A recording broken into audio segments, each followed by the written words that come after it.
serupa gong yang menggema dan canang yang gemerinci.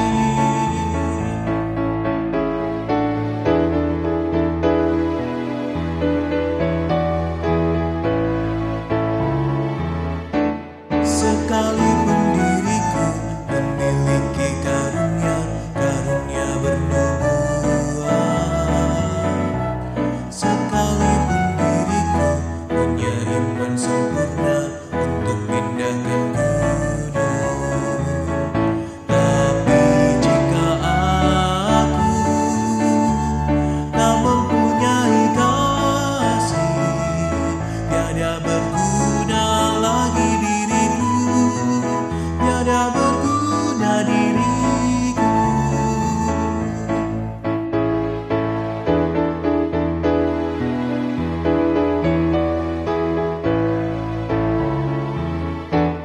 Sekalipun diriku membagikan semua harta yang kumiliki, bahkan aku serahkan tubuh jiwa ragaku dibakar pun ku sudi. Tapi jika aku tak mempunyai kasih, tiada berguna lagi diriku, tiada berguna diriku.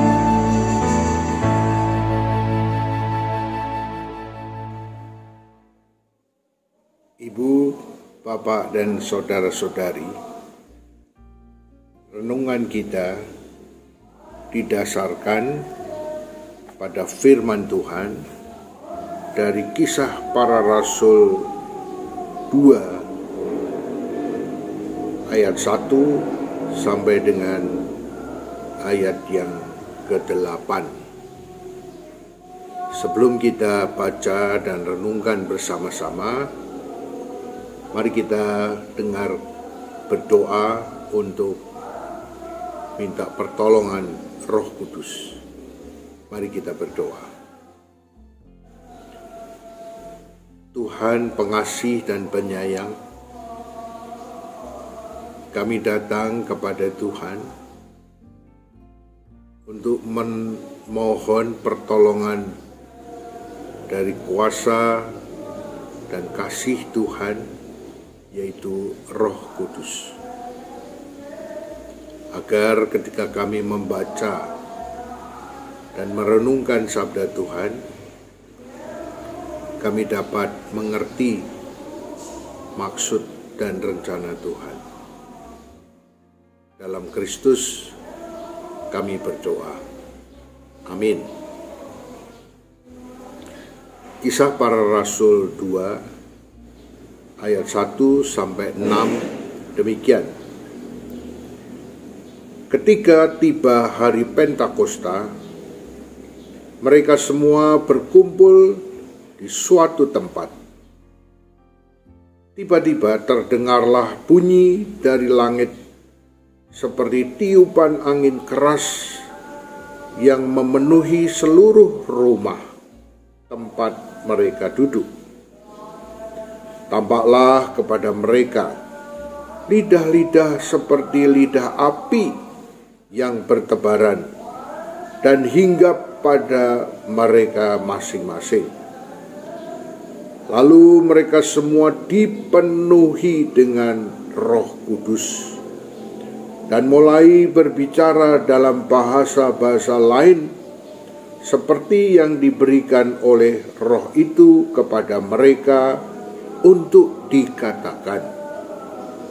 Waktu itu di Yerusalem tinggal orang-orang Yahudi yang saleh dari segala bangsa di bawah kolong langit. Ketika terdengar bunyi itu, berkerumunlah orang banyak. Mereka terkejut karena mereka masing-masing mendengar orang-orang percaya itu berbicara dalam bahasa mereka sendiri.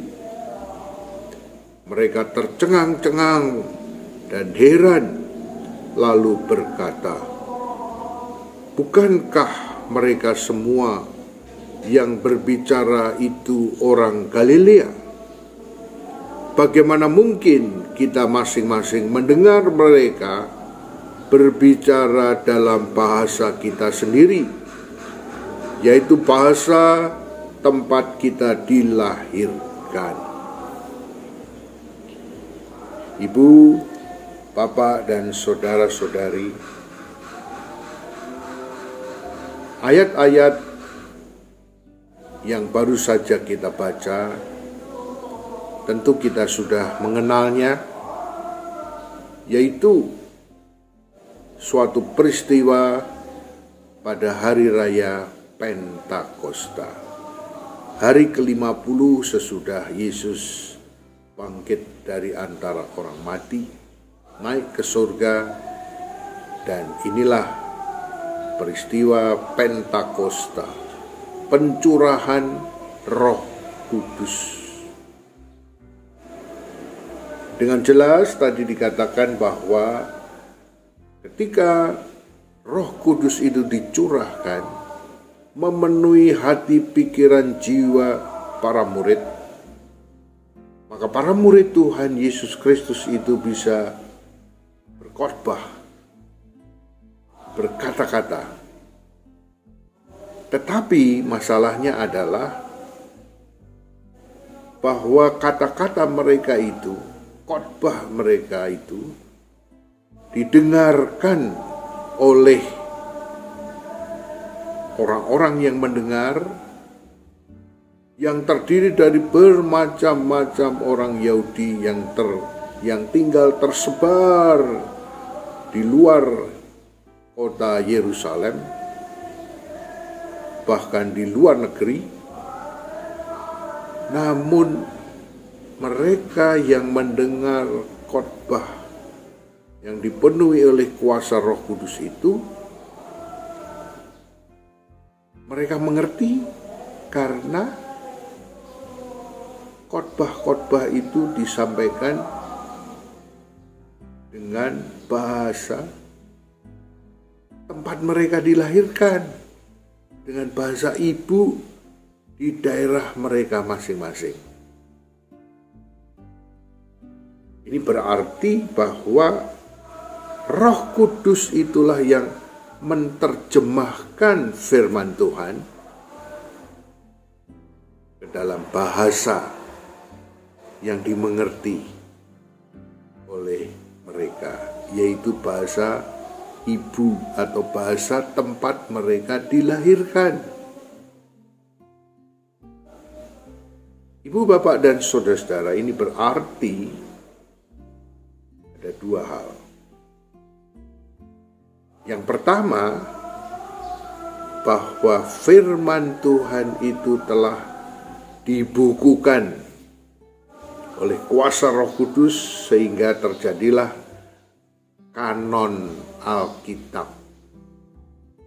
Perjanjian Lama 39 kitab, Perjanjian Baru 27 kitab. Semuanya ada 66 kitab. Nah, kanon Alkitab atau kita sebut sebagai Alkitab itu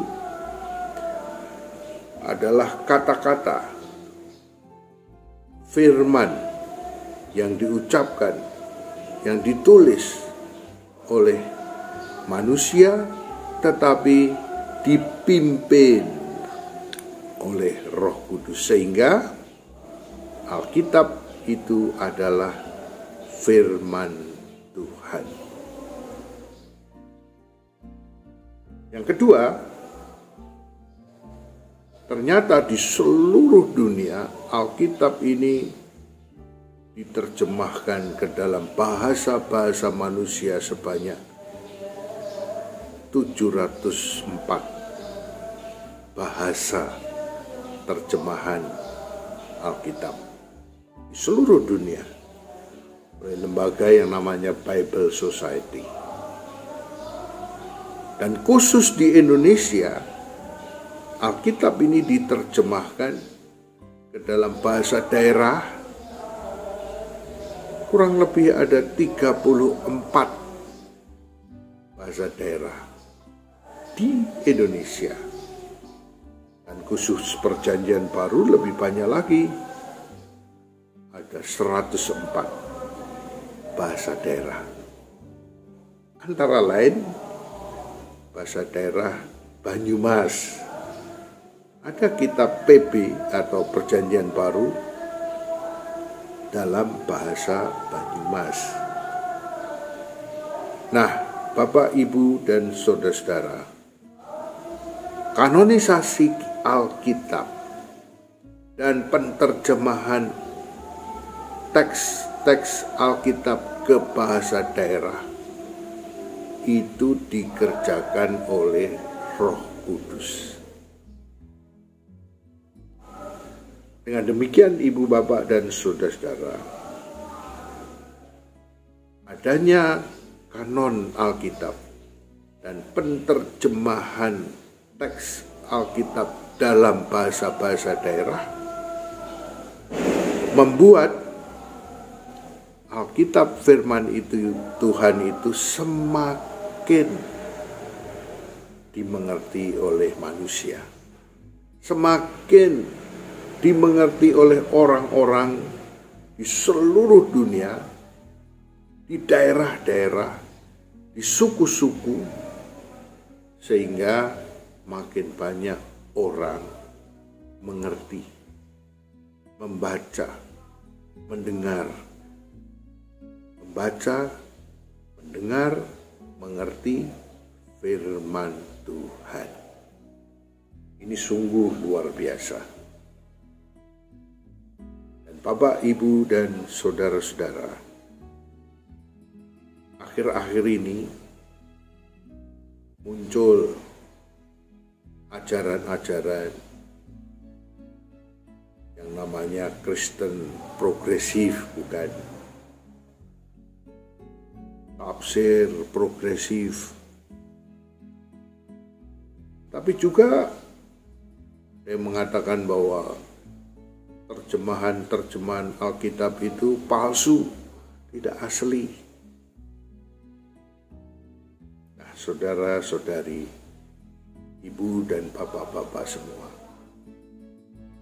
dengan adanya kanon Alkitab dan terjemahannya dalam bahasa-bahasa daerah dapat menangkal bahwa ajaran-ajaran yang tidak sesuai dengan kesaksian seluruh Alkitab adalah ajaran yang sesat. Dan itu disebabkan oleh pertolongan Roh Kudus yang menerangi hati, pikiran gereja-gereja, umat di seluruh dunia, sehingga mereka bisa tahu dan membedakan mana ajaran yang benar dan mana yang sesat. Sebetulnya ini sejak abad pertama, kedua, ketiga, keempat dalam sejarah gereja, ajaran-ajaran sesat itu sudah ditentang oleh konsili-konsili gereja. Dan puji syukur dengan kanon Alkitab, maka ajaran-ajaran sesat itu bisa dideteksi dalam terang firman Tuhan bahwa itu tidak benar. Namun bukan berarti bahwa abad keempat selesai. Abad-abad berikutnya selalu muncul ajaran-ajaran yang tidak benar. Tapi puji syukur sekali lagi bahwa Roh Kudus menolong gereja-gereja membaca Alkitab dan mengenali ajaran yang benar dan ajaran yang sesat. Dengan adanya penterjemahan Alkitab ke dalam bahasa-bahasa daerah, Ini menunjukkan bahwa Alkitab itu bukan palsu terjemahannya. Terjemahannya itu adalah bahasa Alkitab yang bisa dimengerti oleh penduduk di seluruh dunia dengan bahasa-bahasa ibu mereka masing-masing. Bahasa etnik mereka masing-masing. Bahasa daerah mereka masing-masing. Jadi bukan pemalsuan penerjemahan, tapi justru terjemahan secara bertanggung jawab oleh Bible Society di seluruh dunia dan Lembaga Alkitab Indonesia khususnya di Indonesia. Kita tahu bahwa orang-orang yang menerjemahkan Alkitab dari bahasa aslinya, Ibrani, Aram, Yunani, ke bahasa daerah adalah orang-orang ahli, teolog-teolog, doktor S3 lulusan, ahli linguistik atau bahasa yang mengerti betul arti kata demi kata dan diterjemahkan dengan kata yang sedapat mungkin sama dengan bahasa aslinya. Demikian juga struktur kalimatnya bisa dipahami dengan jelas seperti bahasa daerah ke dalam bahasa daerah seperti dari bahasa aslinya. Jadi puji syukur, terima kasih kepada Tuhan yang mencurahkan Roh Kudus sehingga umat, orang-orang percaya tidak tersesat atau tidak menuduh bahwa Alkitab itu palsu. Amin. Mari kita lanjutkan dengan berdoa kepada Tuhan. Mari kita berdoa. Bapa Surgawi, kami sangat bersyukur dan berterima kasih karena kami dan seluruh umat pengikut-pengikut Kristus tidak dibiarkan sendirian bergumul dalam perjalanan hidup manusia. Tetapi Engkau ya Tuhan mendampingi, bahkan menerangi jiwa hati kami dengan Roh Kudus dan Alkitab firman Tuhan. Sehingga dengan demikian kami tidak tersesat, tetapi boleh mendapatkan bimbingan yang jelas dari firman Tuhan. Langkah demi langkah bagaikan pelita yang menerangi langkah kami. Terima kasih Tuhan. Kami mendoakan orang-orang yang bimbang karena munculnya ajaran-ajaran yang sesat. Walaupun mungkin mereka mengajarkan dengan mengutip ayat-ayat Alkitab, tetapi ayat-ayat Alkitab yang ditafsirkan semau sendiri, bukan atas pimpinan Roh Kudus, bukan atas kesepakatan dari umat Tuhan di seluruh dunia. Oleh karena itu Tuhan, kami sangat bersyukur dan terus-menerus bergantung pada pimpinan dan kuasa Roh Kudus Tuhan. Pada kesempatan kami ini teringat akan saudara-saudari kami yang sedang sakit, baik secara fisik atau mungkin secara mental. Tuhan, kami doakan, tolonglah mereka Bapa Surgawi, secara khusus juga kami mendoakan saudara-saudari kami yang sedang bergumul dengan pekerjaan dalam situasi saat ini yang tidak mudah. Mereka bergumul untuk mendapat rezeki tiap-tiap hari, baik kerja di kantor, kerja di manapun. Tuhan tolong mereka sehingga mereka mendapatkan rezeki yang secukupnya. Tuhan Bapa Surgawi, kami teringat juga secara khusus rencana pelembagaan bakal jemaat Bumi Ayu menjadi jemaat GKI Bumi Ayu Selasa 11 Juni 2024 yang akan datang. Tuhan berkati persiapan dan pelaksanaan ibadah pelembagaan ini. Semuanya boleh berjalan seturut dengan kehendak Tuhan dan mendatangkan hormat kemuliaan nama Tuhan saja, serta berkat buat jemaat khususnya GKI Bumi Ayu yang akan datang.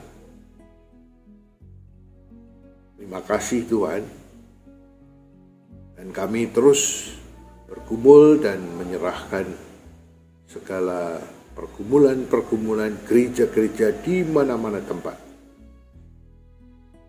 supaya gereja terus bisa menjadi terang dan garam dunia.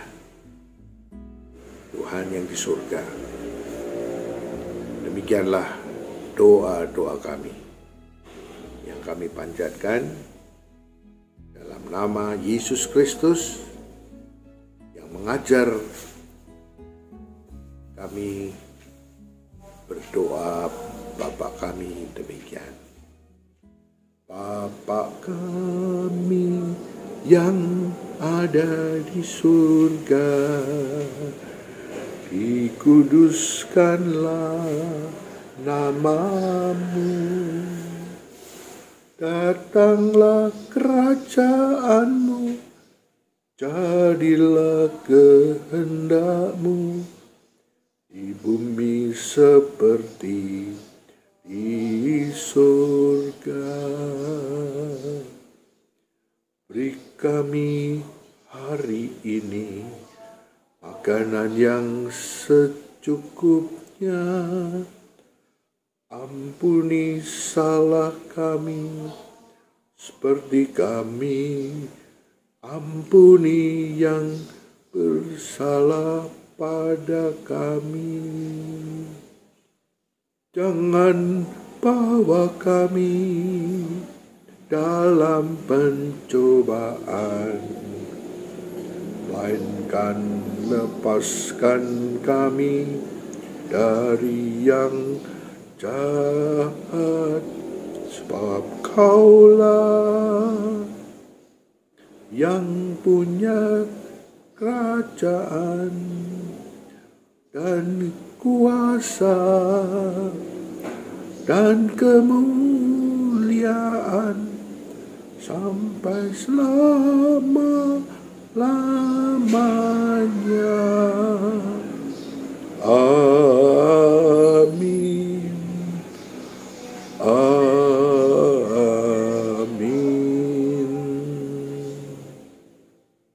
Tuhan memberkati kita semua.